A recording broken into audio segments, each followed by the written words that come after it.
October 18th, 1016. Somewhere in Essex, England. The morning mist clings to the hillside like a burial shroud. Through the grey veil, two armies face each other across a shallow valley. 50,000 men, perhaps more, standing in shield walls that stretch as far as the eye can penetrate through the fog. The metallic smell of chainmail mingles with the earthy scent of trampled grass and the acrid tang of fierce sweat.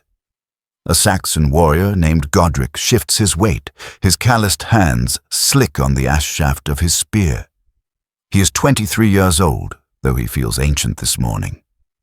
Around him, the men of Essex and Mercia stand shoulder to shoulder, their shields painted with crosses, dragons, and the personal symbols of 100 minor lords, forming an unbroken wall of limewood and iron. Godric's shield is simple, unmarred by heraldry, because he is a farmer's son from Berkshire who owns nothing but his courage and the weapon in his hands. Across the valley, the Danes wait. Their dragon-proud ships rest miles away on the Blackwater estuary, but the spirit of the long-ship, predatory, relentless, hungry, animates every warrior in their ranks. They have sailed from Scandinavia, seeking land, silver, and glory. For 23 years, they have harried these shores, and now they stand on the threshold of conquest. The silence breaks.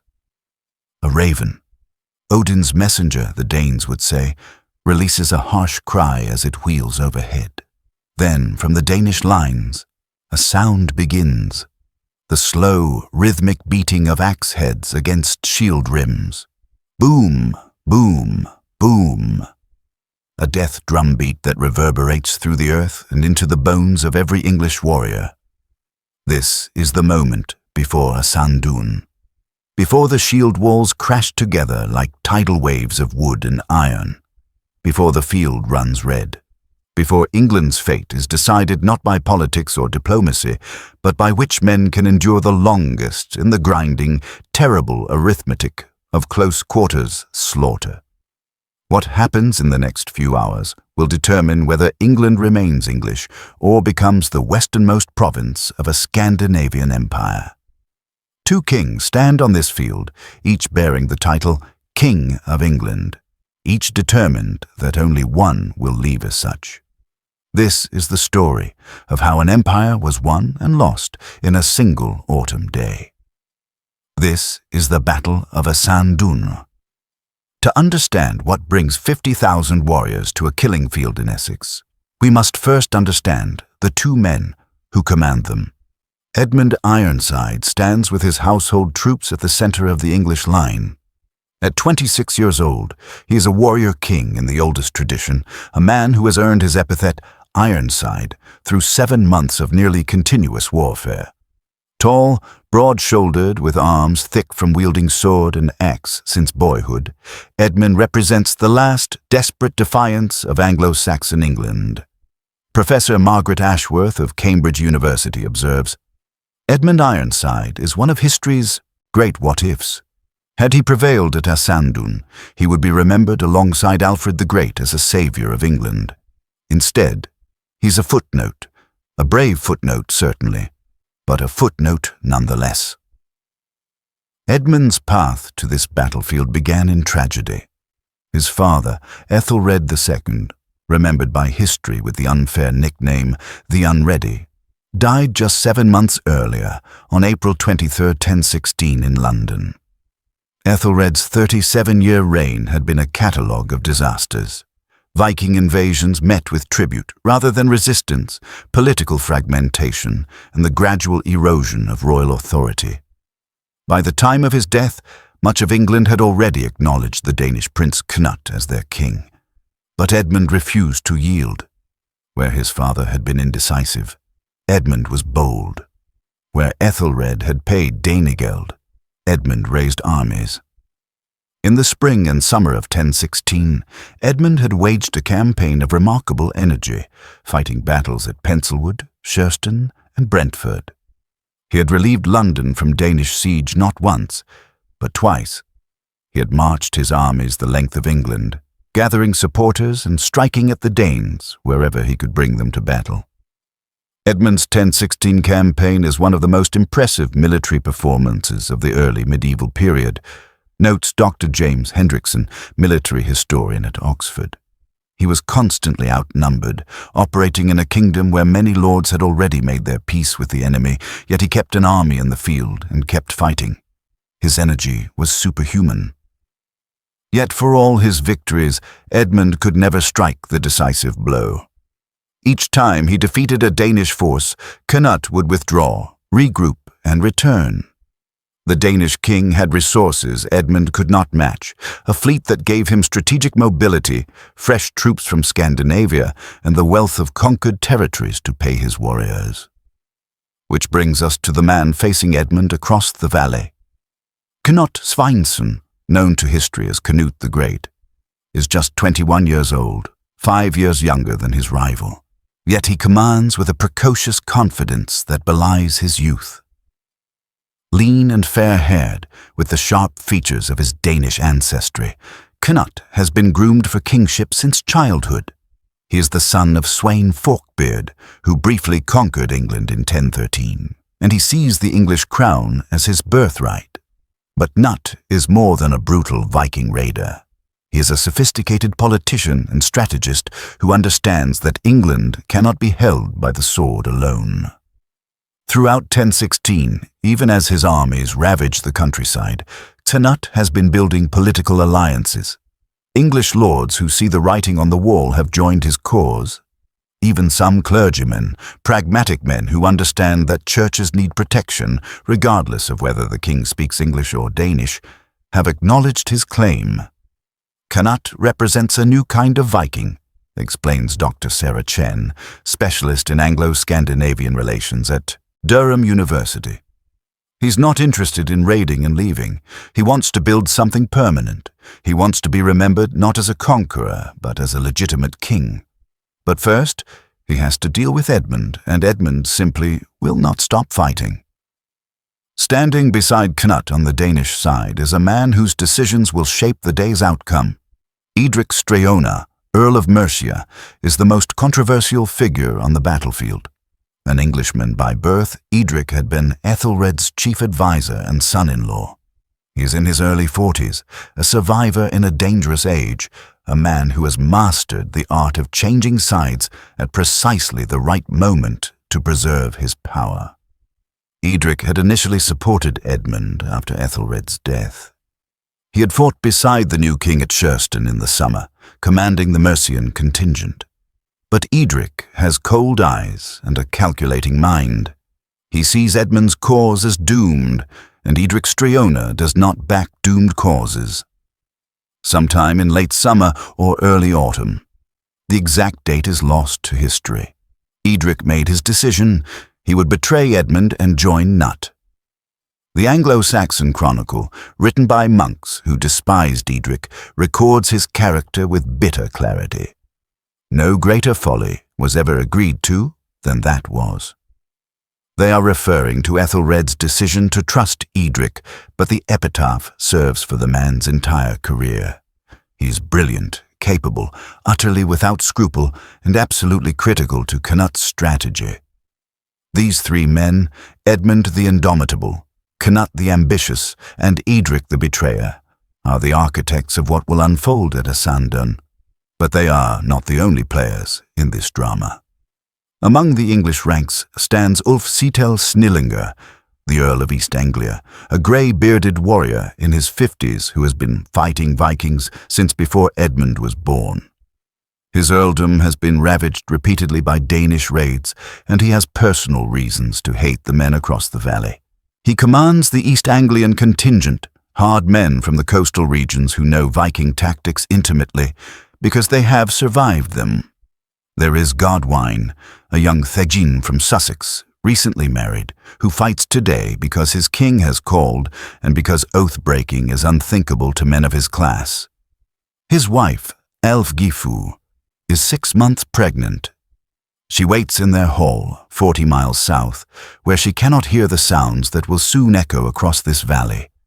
And there is our Godric, the farmer's son from Berkshire, standing in the shield wall with the men of his village.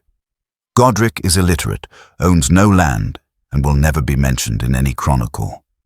But he is here, spear in hand, because when Edmund Ironside called for every able man to muster, Godric's village headman assembled 15 warriors, and Godric was among them. He has survived 3 battles already this year. His luck, he thinks, cannot hold much longer. We must remember that for every king and earl whose name survives in the chronicles, there were thousands of ordinary warriors whose names are lost, reflects Professor Ashworth. These men, farmers, craftsmen, minor landholders, they're the ones who actually decided these battles. Their courage or their collapse, their discipline or their panic, determined the fate of kingdoms. To understand why these armies meet at Assandun, we must step back to the spring of 1016, to the death of Ethelred the Unready, and the crisis that followed. When Ethelred died in London, England was already fractured. Canute controlled much of the north and east, including the old Danelaw territories where Scandinavian settlement had been heavy for generations. These regions, populated by the descendants of earlier Viking settlers, saw Canute as a legitimate and even preferable ruler. The south and west remained loyal to Ethelred's line, but loyalty was fragmenting under the pressure of constant warfare. The English nobility faced an impossible choice. They could support Edmund, a capable warrior, but a man inheriting a collapsing kingdom, or they could make peace with Canute, accepting a Danish king in exchange for stability and the end of the raiding that had devastated England for decades. Edmund was chosen king by the nobility in London and the southern regions, but Canute was simultaneously acknowledged as king in the north. England now had 2 kings, and medieval kingdoms cannot sustain such divisions for long. The spring and summer of 1016 became a deadly chase across England. Edmund raised an army and marched to Essex, where he won a battle at Penselwood in Somerset.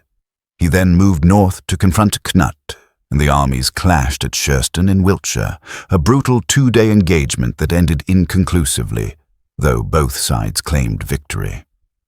Canute, demonstrating the strategic advantage his fleet provided, sailed around to the Thames estuary and laid siege to London. Edmund force marched to the capital and broke the siege, driving Canute away from the city walls. It was during this campaign that Edmund earned his famous epithet. The Anglo-Saxon Chronicle records that he was called Ironside because of his valor, a tribute to his seemingly inexhaustible courage and physical endurance. But driving Canute away from London was not the same as defeating him. The Danish king withdrew into Essex and East Anglia, regions that his army had already ravaged for supplies. Edmund followed, determined to force a decisive battle. The pursuit was devastating for the civilian population. Dr. Hendrickson notes, 2 armies, each numbering in the tens of thousands, moving through the English countryside in autumn.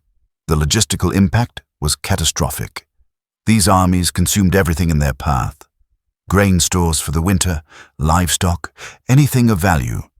For the peasants caught between these grinding forces, it barely mattered who won. They were being destroyed regardless. Anonymous peasant voices survive in monastic records from this period. One monk in East Anglia recorded the testimony of refugees arriving at his monastery. "They have taken everything. The Danes take our food and our sons. The English take what the Danes have left and say it is for the king. We pray for deliverance, but God seems far away." By October, both armies were exhausted, but neither would yield. Canute needed a decisive victory to break English resistance and legitimize his rule. Edmund needed to destroy the Danish army before winter forced a halt to campaigning, and before more English lords decided that Canute's cause was inevitable and switched their allegiance as Edric had done. The strategic situation favored Canute. His fleet controlled the rivers and coasts, allowing him to supply his army and maintain communications with Denmark.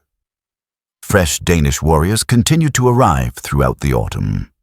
Edmund, by contrast, was watching his army slowly shrink as lords returned to their estates for harvest and as casualties from the summer's battles went unreplaced. Edmund was racing against time, observes Dr. Chen. Every week that passed without a decisive victory weakened his position. He needed to force Canute into a major battle and win it convincingly. Anything less meant eventual defeat. The armies finally converged in Essex, in the territory north of the Thames estuary. The exact location of Assandun has been debated by historians for centuries. The two main candidates are Assandun in southeast Essex or Ashdon in the northwest of the county. The balance of evidence favors Assandun, a site that would have been strategically important, controlling routes between London and the Danish fleet base on the coast. The landscape was gently rolling farmland, interrupted by woodlands and crossed by Roman roads, still in use after 6 centuries. It was good ground for a pitched battle between infantry forces, open enough for large formations to maneuver, but with enough terrain features that positioning and tactics would matter. On the night of October 17th, 1016, the two armies camped within sight of each other. Thousands of small fires dotted the darkness as warriors cooked what might be their last meal. Veterans checked their equipment with the careful attention of men who know that a broken shield strap or a loose rivet could mean death. Young warriors, facing battle for the first time, tried to sleep and mostly failed. Godric sat by his fire with the other men from his village. His friend Wulfric, they had grown up together, had learned to handle weapons together, sharpened his spear point with a whetstone, the rhythmic scraping sound oddly comforting in the nervous darkness. "Do you think it will be tomorrow?" Wulfric asked, not looking up from his work. "It will be tomorrow," said their headman, a grizzled warrior named Elric who had fought the Danes before. "Both kings are here. Neither will back down. Tomorrow, we fight." "And if we lose?" Wulfric's voice was steady, but Godric could hear the fear beneath. Elric was quiet as a moment. "Then England becomes Danish, and our children speak their language and worship at churches they build. But we won't lose. Edmund Ironside has never lost when he stood and fought. We hold the line, we trust our king, and we go home when the Danes are dead." It was a good speech, and it steadied the younger men. But Godric noticed that Elric's hands shook slightly as he adjusted his armor. In the English command area, Edmund met with his earls and senior thanes. The meeting was tense. Edmund could feel the uncertainty among his commanders. The summer's campaigns had been victories, but they had achieved nothing permanent. The Danes were still here, still strong, still dangerous. Earl Ulf Seitel spoke plainly, as was his way. "We have them. They're tired, they're far from their ships, and we have the higher ground if we choose our position correctly. But we need every man in the line, every contingent must hold. If any part of our shield wall breaks, the Danes will pour through like water through a cracked dam." Edmund looked at each of his commanders in turn, making eye contact, silently demanding their commitment. Most met his gaze steadily. A few looked away. The doubt gnawed at him. Edric's betrayal had shaken the army's confidence. If one earl could switch sides, who else might waver? But Edmund had no choice. He needed this battle, and he needed it now. "Tomorrow, we end this," Edmund said, his voice carrying the iron certainty that had kept resistance alive for 7 months. "Tomorrow, we drive them into the sea. Tomorrow, we save England." The commanders dispersed to their men. Edmund stood alone for a moment, looking out at the Danish fires in the distance.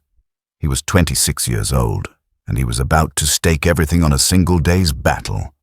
Across the valley, Canute held a similar council, but the atmosphere was different. The Danes were confident.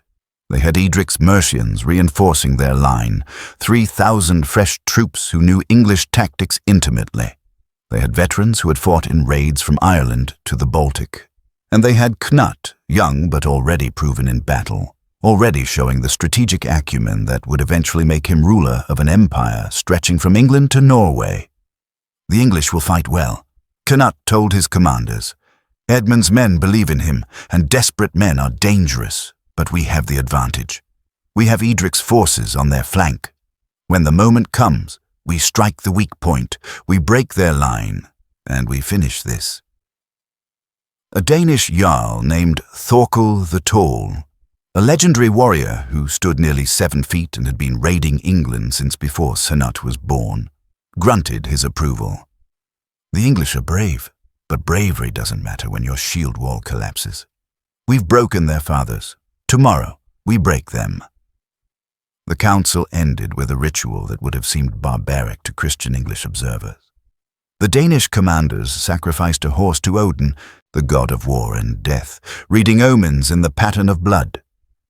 The omens were good, the priests said. The All-Father smiled on their cause.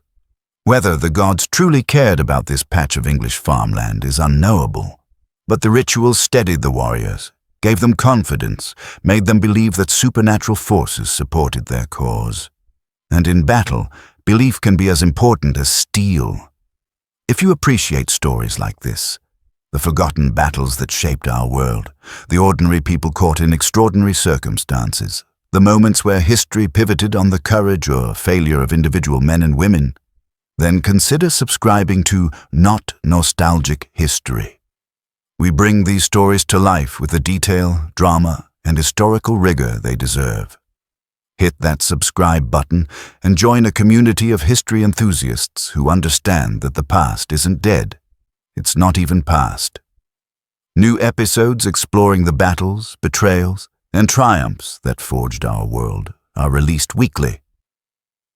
October 18th, 1016, dawns cold and grey. The mist that had blanketed the valley begins to burn off as the sun climbs, revealing the full magnitude of the forces arrayed for battle. The English army has formed on a low ridge, giving them a slight elevation advantage. Edmund has positioned his forces in the traditional Saxon shield wall formation, a dense line of overlapping shields, several ranks deep, stretching perhaps 500 yards from flank to flank. His own household troops, the best equipped and most experienced warriors, hold the center. To the right are the men of East Anglia under Ulfseitel. To the left, the levies from Essex and Mercia, including Godric and his village companions. The English probably number around 25,000 warriors, though numbers in medieval battles are notoriously difficult to establish with certainty. Not all are professional soldiers. Many are fyrd, the militia levies that every able-bodied freeman owed to his lord. Their equipment varies wildly. Some wear chainmail hauberks and carry swords forged by master craftsmen. Others, like Godric, have leather jerkins, wooden shields, and ash-shafted spears. Professor Ashworth explains the reality of medieval warfare. We tend to picture these battles as clashes between armored knights, but the reality was far more varied.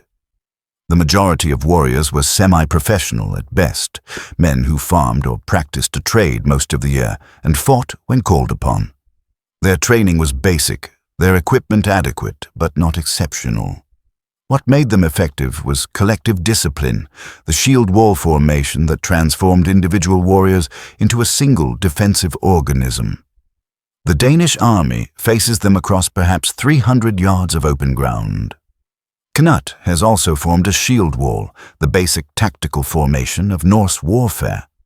His army is probably slightly smaller than Edmund's, perhaps 20 to 22,000 men, but the Danish forces include a higher proportion of professional warriors, men who make their living by the sword. The Danes are formidably equipped. Many wear chainmail that gleams dully in the morning light. They carry round shields painted with bold patterns, spirals, ravens, serpents. Their weapons include the famous Danish axes, long-handled two-handed weapons capable of splitting shields and cleaving through armor. Behind the front ranks, archers prepare to send volleys into the English lines before the shield walls meet. Edric's Mercian contingent holds the Danish left flank, positioned opposite the English right, where Ulfsietel's East Anglians stand. This positioning is not accidental. Canute has placed his newest and least reliable allies where they can do the most damage if they choose to betray Edmund at the critical moment. The armies face each other in tense silence. 50,000 men, most between the ages of 15 and 40, farmers and fishermen and craftsmen transformed into warriors by necessity, waiting for the order that will send them crashing together in mutual slaughter. Then the ritual preliminaries begin. From the English lines, a priest in robes walks forward, holding a cross high. His voice carries across the field as he blesses the English cause, calling on God and the saints to grant victory to the righteous. The English warriors roar their approval, beating their weapons against their shields in a cacophony of faith and defiance. The Danes respond with their own ritual. Warriors step forward and begin the battle chant, a rhythmic war cry that builds in intensity. Odin, Odin, Odin! The pounding of axes on shields provides a drumbeat that seems to make the earth itself tremble. This is psychological warfare, each side attempting to cow the other with displays of confidence and solidarity. But more than that, it is a bonding ritual, a way for nervous warriors to merge their individual fear into collective courage. Godric feels it working. As he joins the roar, as his voice blends with thousands of others, his fear recedes, not vanishing, but becoming manageable, shared. He is not alone. He stands with his village, his shire, his people. Whatever comes, they will face it together. Edmund Ironside rides along the English line on a grey horse, his armour bright, his presence enormous. He is performing one of the essential functions of medieval kingship, being seen, embodying the cause his men are fighting for. His voice rings out. Men of England, those who face us are raiders and thieves. They have burned your homes, killed your kinsmen, stolen your silver and your freedom. But today we take back what is ours. Today we throw them into the sea. Today we show them that England bows to no foreign king. The roar that greets this speech is primal, a sound of fury and determination that must have been audible for miles. Edmund has given his warriors what they need, not tactics or strategy, but identity and purpose. They are not just fighting for land or power. They are fighting for England itself, for the right to remain who they are. Canute, watching from the Danish lines, permits himself a slight smile. Edmund's speech was good, but speeches don't win battles. Discipline wins battles. Superior position wins battles. And well-timed treachery wins battles. He gives the order. The battle begins. The Danish archers loose their first volley. Hundreds of arrows arc into the grey sky, seeming to hang motionless at their apex before plummeting down into the English ranks. The front ranks raise their shields overhead, forming a roof of wood and leather. Most arrows thud harmlessly into shields or the ground. Some find gaps. Men scream. The first casualties of Assandun fall, clutching at arrow shafts sprouting from throats, faces, the gaps between armor plates. The English archers, fewer in number than the Danish bowmen, return fire. The exchange continues for perhaps 10 minutes, each volley claiming a handful of lives, softening the enemy formation, fraying nerves. Then Canute gives the order to advance. The Danish shield wall begins moving forward, slowly at first, maintaining formation. 20,000 men stepping in rough unison, shields overlapping, creating a wall of wood and iron that rolls toward the English like a tidal wave. The sound is indescribable. The tramping of thousands of feet, the clatter of equipment, the rising war cry of the Danish warriors working themselves into battle fury, and underneath it all, like a bass note underlying a musical chord, the thud of Godric's own heartbeat thundering in his ears. Hold! The shout comes from Aelric, from the Thanes, from Edmund himself. Hold the line! The English stand motionless as the Danes approach. This requires extraordinary discipline. Every instinct screams to run or to charge forward, anything but stand still as that terrible wall of shields approaches. But they hold because they trust their commanders, and because breaking formation means death. 100 yards separate the shield walls. 70, 50. At 30 yards, the English advance to meet them. The two shield walls accelerate into the final charge, warriors screaming, preparing for impact. They collide with a crash that sounds like the world breaking. Wood splinters, iron shrieks against iron. Men slam into shields with their full body weight, trying to physically drive their opponents backward. The front ranks of both armies compress into a heaving, shoving mass of humanity where individual combat is almost impossible. There's no room to swing a sword properly, barely space to breathe. This is where spears do their work. Warriors in the second and third ranks thrust over and around the front line, seeking any gap in the enemy shields. A spear point finds Godric's shield, punches through the wood, stops inches from his face. He twists and the spear shaft snaps. The Danish warrior who thrust it stumbles forward, and Godric drives his own spear under the man's. Shield feels the resistance as the iron point pierces leather and flesh. Hears the scream. He has killed his first man. There's no time to process this. Another Dane is already pressing forward, axe raised. Godric gets his shield up just as the axe comes down, the impact shuddering through his arm, splintering the top rim of his shield. He thrusts again with his spear, misses, feels something slam into his side, not piercing his leather armor, but bruising ribs, driving the air from his lungs. The world has contracted to a space 3 feet wide and infinitely terrible. There is no strategy here, no nobility, only survival. Stay on your feet. Keep your shield up. Thrust when you see an opening. Don't think about the blood, the screaming, the man to your left who just went down with an axe in his skull. Dr. Hendrickson provides context for what the warriors at Assandun experienced. Medieval shield wall combat was among the most psychologically traumatic forms of warfare in history. Modern soldiers at least have distance from their enemies. But in a shield wall, you're pressed against the men you're killing, near enough to smell their breath, see their eyes. It's intensely personal violence sustained for hours.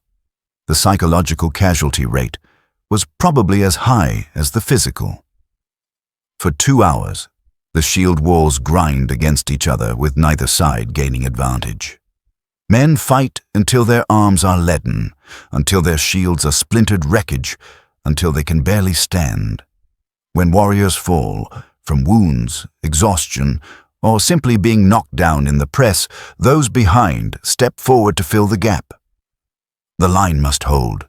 Edmund is in the thick of it, fighting alongside his household warriors. His sword, a magnificent weapon with a gold wire grip and a blade that has tasted blood in a dozen battles, rises and falls with mechanical precision. He is tireless, seeming to draw energy from the battle itself. His presence steadies the English center. As long as Edmund stands, his men will not break. On the English right, Earl Ulfkeitel's East Anglians are holding against Edric's Mercians. These men know each other. Some are kinsmen, separated by politics but united by blood. They're fighting other Englishmen, and it makes the combat even more bitter. Ulfkeitel himself, grey-bearded and grizzled, fights with the experience of decades, his sword finding gaps in shields with practiced efficiency. It is now, around midday, that Edric Streona makes his move. The sources disagree on exactly what happens, but the result is clear. Edric, commanding the Mercian contingent ostensibly fighting for Canute, suddenly withdraws his forces from the battle line. 3,000 warriors simply pull back, opening a gap in the Danish left flank. For a moment, both armies are confused. The English right, facing Edric's forces, hesitate. Is this a retreat? A trap? Then Ulfkeitel understands. Forward! They're breaking! Push forward! The East Anglians surge into the gap, trying to exploit what appears to be a collapse in the Danish line. It is the correct tactical decision, but it is exactly what Edric has planned. As the East Anglians push forward, extending beyond the main English line, Edric's Mercians wheel and slam into their flank. The East Anglians suddenly find themselves surrounded on 3 sides, cut off from the main English force. "It's a trap!" someone screams, but the warning comes too late. The Danish forces that had been facing Edric's Mercians now turn and join the assault on the isolated East Anglians. Ulfsitel's men, the finest warriors in Edmund's army, are being slaughtered. Ulfsitel himself, seeing his men being cut down, makes the decision that defines his legend. He could try to retreat to save himself and the remnants of his force. Instead, he roars a challenge and pushes deeper into the Danish lines, trying to carve a path through to Canute himself. If he can kill the Danish king, the battle is won regardless of tactics. He nearly succeeds. Fighting with the fury of a man who knows he's doomed, Ulfsitel and his household warriors cut through the Danish ranks like a spear through flesh. They get within 50 feet of Canute's banner before the sheer weight of numbers drags them down. Ulfsitel Snillinger, Earl of East Anglia, veteran of 20 years of war against the Danes, dies fighting, his body so covered in wounds that the sources say he was unrecognizable. The chroniclers, who respected courage even in defeat, remember him as one of the bravest of the English race. His death breaks the English right flank. With Ulfsitel gone and his East Anglians destroyed, the entire right side of Edmund's army begins to collapse. Edmund sees the disaster unfolding. He tries to refuse his right flank, pulling warriors from the center to shore up the crumbling line. But it's like trying to hold back the tide with his hands.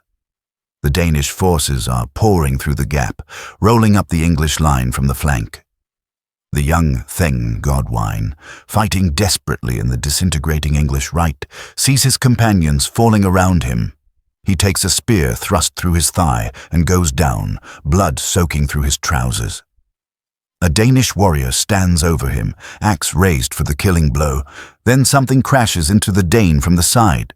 Godwine's own servant, a man named Leofric, who had insisted on following his lord to war. Leofric has no armor, only a cudgel, but he swings it with desperate strength, buying Godwine precious seconds. "Run, my lord, run!" Godwine tries to stand, can't put weight on his wounded leg. Leofric drags him backward, away from the advancing Danes, even as Danish warriors close in. A sword takes Leofric in the back. He gasps, blood bubbling from his mouth, but he doesn't let go of Godwine until he's pushed his lord clear. Godwine survives. Leofric does not. His name is not recorded in any chronicle. The English line is breaking now, fragmenting into isolated groups of warriors fighting back to back, surrounded, doomed. What had been an organized army is becoming a rout. Godric, still standing in what had been the English left flank, sees men around him turning to run. His friend Wulfric is dead, killed by an arrow that punched through his throat. Elric is still fighting, but there are only a handful of them left from the village contingent. "Fall back!" The order comes from somewhere up the chain of command. "Fall back to the woods!" The remnants of the English army begin a fighting retreat, trying to maintain some cohesion as they pull back toward the tree line several hundred yards behind their original position. Some groups manage this in good order, the discipline of the shield wall holding even in defeat. Others simply break and run, throwing down their weapons in panic. The Danes pursue, cutting down fleeing warriors with the mechanical efficiency of harvesters in a wheat field. This is where the real slaughter happens. In the initial clash, casualties had been relatively even, both sides protected by shields and armor. But now, with men running in terror, their backs exposed, the killing is one-sided. Godric runs. He is not proud of this, but he runs. Around him, other survivors sprint for the woods, hoping that the trees will provide protection from the Danish pursuit. Some make it. Many don't. A Danish warrior on horseback, one of the few mounted warriors in either army, rides down a fleeing English soldier 20 yards from Godric. The Dane's spear takes the man in the back, and he goes down screaming. The horseman wheels, looking for another target, his eyes meeting Godric's for a moment. Godric prepares to die, but the Dane is distracted by another fleeing soldier and turns away. Godric stumbles into the woods and collapses behind a fallen tree, his lungs burning, his muscles trembling with exhaustion and shock. He has survived the Battle of Assandun. Most of his companions have not. The fighting continues until nightfall, though the outcome is decided by mid-afternoon. Small groups of English warriors, cut off from retreat, sell their lives dearly in last stands that no one will remember. Danish forces roam the battlefield, finishing the wounded and looting the dead. The casualty figures are appalling. The Anglo-Saxon Chronicle records that all the nobility of England was there destroyed. This is hyperbole, but not by much. Thousands of English warriors lie dead on the field. The sources mention specific casualties among the English leadership. Ulfsey Tell of East Anglia, Godwin of Lindsey, Aethelweard son of Ethelwine, and many others whose names meant something to contemporaries but are now merely entries in martyrologies. Dr. Chen contextualizes the losses. Assandun was catastrophic for the English military aristocracy. It wasn't just the numbers killed, though those were substantial. It was who was killed.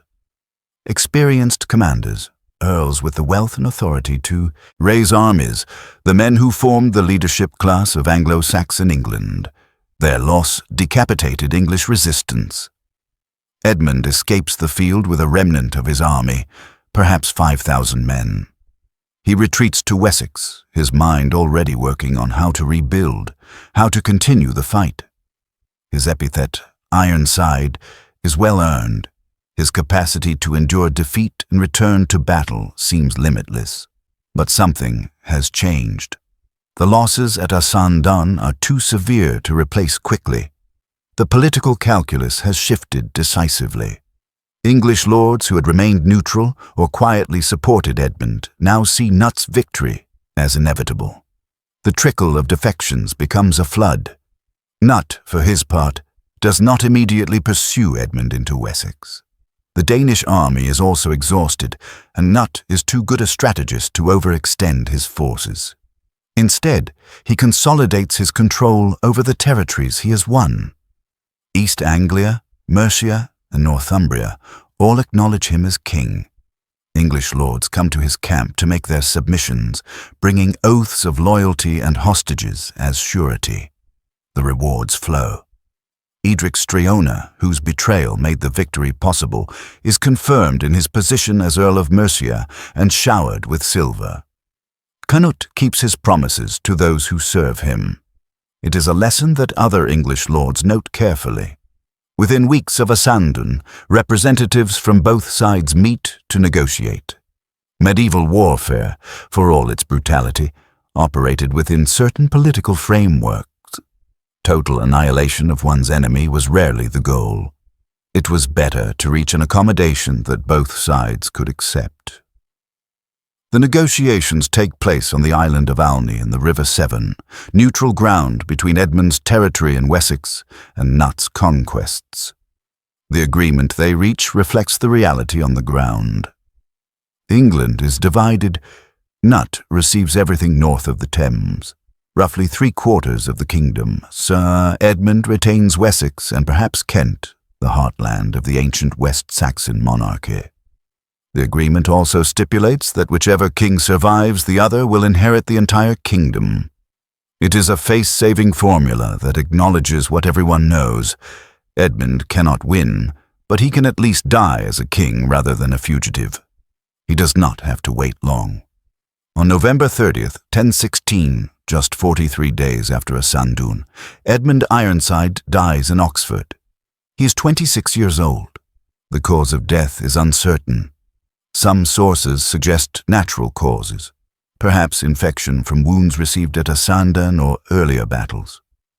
Other sources, written later and less reliable, whisper of assassination. The Anglo-Saxon Chronicle simply records, "In this year King Edmund died, and Canute succeeded to the whole kingdom." Professor Ashworth offers perspective. Edmund's death is suspicious in its timing, but we simply don't know. Medieval people died suddenly all the time.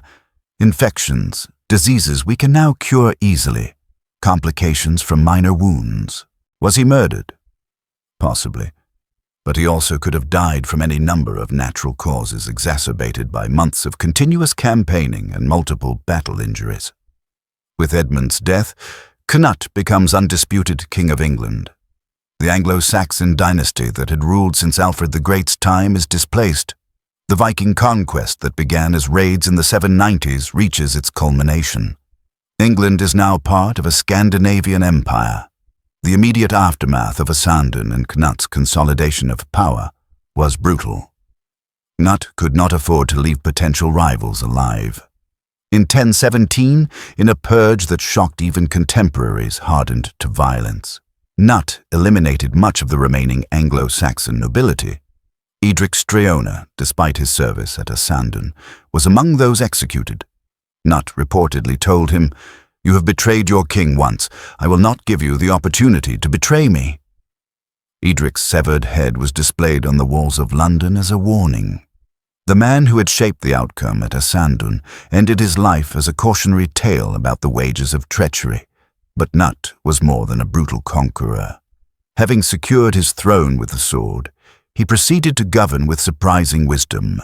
He married Emma of Normandy, Ethelred's widow, politically uniting the Danish and English royal lines.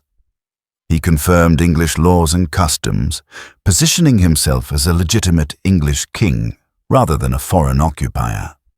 He patronized the church lavishly, donating gold and silver to monasteries and going on pilgrimage to Rome. Canute's reign is a masterclass in how to transform military conquest into stable political power, observes Dr. Hendrickson. He understood that England could not be held by force alone, so he became English in culture while remaining Danish in origin. He ruled through English institutions, supported English traditions, and presented himself as the protector of English interests. It worked remarkably well. Canute would rule England for 19 years, until his death in 1035. During that time, he also became King of Denmark and Norway, creating a North Sea empire that was, for a brief moment, the dominant power in Northern Europe.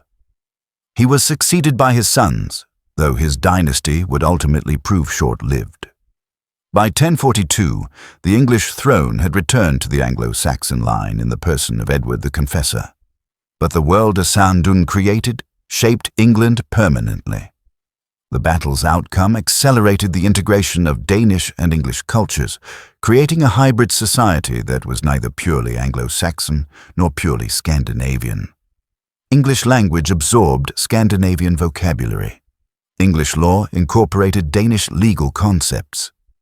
The cultural fusion that had been ongoing in the Danelaw region spread across the entire kingdom.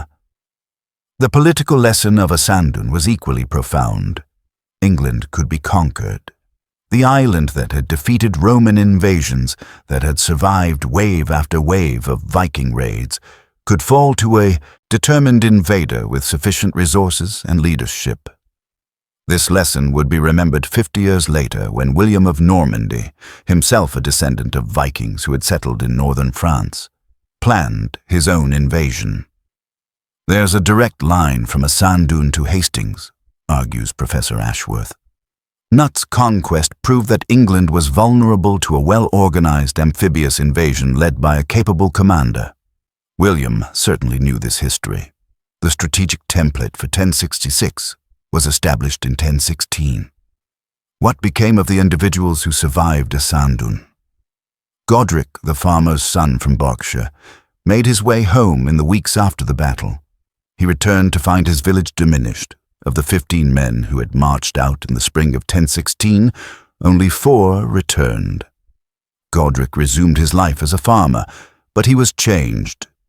He rarely spoke of Assandun, but on autumn nights when the wind blew from the north, His family would see him staring into the darkness, remembering. Medieval records rarely preserve the stories of common warriors, but they were there, and they carried the memories. In villages across England, men with scars and haunted eyes tried to rebuild lives shattered by a year of continuous warfare. The psychological wounds of Assandun rippled outward through families and communities for decades. Godwine, the young Thegn who survived thanks to his servant's sacrifice, recovered from his leg wound, though he walked with a limp for the rest of his life. He submitted to Canute and managed to retain his lands. His wife gave birth to a son 3 months after Assandun, a boy who would never know the servant who saved his father's life. Godwine named the boy Leofric, ensuring that at least the name would be remembered. The widow of Ulfsitel Snillinger, whose husband died in the Doom charge, retreated to a convent in Norwich. She would outlive Nut's sons, and see the restoration of the English dynasty under Edward the Confessor. In her old age, she dictated memories of her husband to the monastery chronicler, ensuring that his courage would be recorded. These individual stories, fragmentary and preserved more by accident than design, remind us that battles are not just clashes of strategies and tactics. They are human experiences, moments of terror and courage and loss that echo through individual lives and family histories long after the last sword is sheathed. Standing conceptually on the field of Assandun 1,000 years later, what lessons does this blood-soaked acre of English farmland teach us? First, that courage exists independently of victory. Edmund Ironside lost. Ulfsitel and his East Anglians died in a trap. The English cause was defeated. Yet their courage, Edmund's refusal to yield despite impossible odds, Ulfsitel's determination to fight even when surrounded, the anonymous warriors who held the shield wall until it broke, that courage remains real and worthy of remembrance, regardless of the outcome. Modern military historian Victor Davis Hanson writes, "We honor courage in defeat as much as in victory, because courage is a moral quality, not a strategic one. The men who die holding a hopeless position are not less brave than those who triumph. Often they are braver because they stand and fight knowing that defeat is likely." Second, that individual choices echo through history in ways their makers cannot predict. Edric Streona made a calculated decision to betray Edmund and join Canute. That decision changed the outcome at Assandun, which determined the fate of England, which influenced European history, which ultimately affects the world we inhabit today. One man's treachery ripples across a millennium. We cannot know how history would have unfolded had Edmund won at Assandun. Perhaps he would have driven Canute from England and restored the Anglo-Saxon dynasty permanently. Perhaps the Norman conquest would never have occurred. Perhaps the English language would be less influenced by Scandinavian vocabulary. Perhaps history does not reveal its alternatives. But we know what did happen. England became part of a Scandinavian empire, creating a cultural and political fusion that shaped the island's identity permanently. The society that emerged from Canute's conquest was neither the Anglo-Saxon England that had existed before nor a purely Danish transplant, but something new, a hybrid culture that incorporated elements of both traditions. Third, that warfare's human cost transcends politics. Whoever was right in the conflict between Edmund and Canute, and medieval concepts of legitimacy were complex enough that both had arguable claims. The warriors who died at Assandun suffered equally. The farmer from Berkshire who fell with a Danish axe in his chest died just as dead as the Danish warrior killed by an English spear.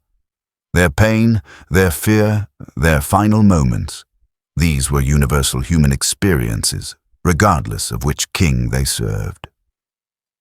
Dr. Chen reflects, "We study battles like Assandun to understand how power shifts, how kingdoms rise and fall, how military tactics evolve. But we should also study them to remember that every casualty figure represents an individual human being whose life ended violently." The Anglo-Saxon Chronicle says, All the nobility of England was there destroyed, but it wasn't just nobility. It was thousands of ordinary men, farmers, craftsmen, laborers, who died far from home on a cold October day. They deserve to be remembered too. Finally, Assandun teaches us that history is contingent. The outcome was not inevitable. Had Edric remained loyal, the battle might have gone differently. Had Ulfsitel's charge reached Canute, the Danish king's death might have collapsed their army. Had Edmund survived past November, he might have rebuilt his forces and fought again. Countless small moments, a shield that broke at the wrong time, a wound that became infected, a message that arrived too late, accumulated into the outcome we know. History is not a predetermined script but an improvisation, shaped by human decisions made under pressure with incomplete information, by people doing their best in impossible circumstances. This should be simultaneously humbling and empowering. Humbling because it reminds us that we are not in complete control of outcomes. Circumstances, chance, and the decisions of others all play their role. Empowering because it confirms that individual choices matter, that courage and determination and sacrifice are meaningful even when they don't guarantee victory. The site of the Battle of Assandun, most likely modern Assandun in Essex, is quiet farmland today. A small church, built by Canute himself in the years after the battle to commemorate the fallen, still stands on the ridge where the English shield wall made its stand. The church has been rebuilt and modified over the centuries, but its foundation stones date to Canute's reign, placed there by a king honoring the men who fell, friend and enemy alike. Standing in that churchyard, looking out over fields that have been ploughed and planted for 1,000 autumns, it requires an effort of imagination to see what stood here on October 18th, 1016. The blood has long since washed away. The bones of the fallen, buried in mass graves or left for scavengers, have turned to dust and been absorbed into the soil that now grows wheat and barley. The screams have faded into silence. But history persists in other ways, in the English language, where words like sky and knife and they entered from Old Norse in this period of Danish influence. In place, names across eastern England that bear Scandinavian linguistic markers. In the cultural memory of a people who remember, however dimly, that their island was conquered and that conquest changed who they became. The warriors who stood in the shield wall at Assandun could not know that we would still speak of them a millennium later. They fought for immediate concerns, loyalty to their king, protection of their homes, the honor of their families, simple survival. That their struggle would become history would have seemed abstract, even absurd, to men focused on the next spear thrust, the next heartbeat. Yet here we are, remembering. Not because Assandun was the largest battle or the most strategically innovative, but because it was pivotal, because it mattered, because the courage and suffering of those thousands of warriors on that autumn day helped forge the world we inhabit. Godric, the farmer's son, returned to his plough. The land still needed tending regardless of who was king. Crops needed planting, livestock needed feeding, life needed living. In the grand sweep of history, his story is a footnote to a footnote. Yet he was there. He stood in the shield wall. He faced the Danish charge. He survived when most did not and carried the memory of that day until his own death, years later, in the humble obscurity from which the war had briefly called him. His story, and the stories of thousands like him, are why we remember Assandun. Not just as a battle in a chronicle or a data point in the transfer of power, but as a human event. A day when ordinary people faced extraordinary circumstances and displayed the fundamental human capacity for courage in the face of death. The Anglo-Saxon period would end. The Danish Empire would crumble. New conquerors would come. But the echoes of Assandun persist in the deep structures of English culture and identity. The legacy of a day when shield walls clashed and a kingdom changed hands on the edge of the sword. We are, all of us, the inheritors of days like Assandun. Moments of crisis when individuals faced with impossible choices did their best. Sometimes they succeeded. Often they failed. Always they mattered. That is the lesson of Assandun. That courage matters, that sacrifice matters, that individual human beings matter, even when they cannot control the outcome, especially when they cannot control the outcome. The field is quiet now, the harvest has been gathered for another year. In the small church on the ridge, a memorial plaque commemorates warriors whose names no one can now recall. They stood here once, young men mostly, frightened and brave, fighting for causes they believed in, dying far too young. They deserve to be remembered. This is their story. This is Assandun.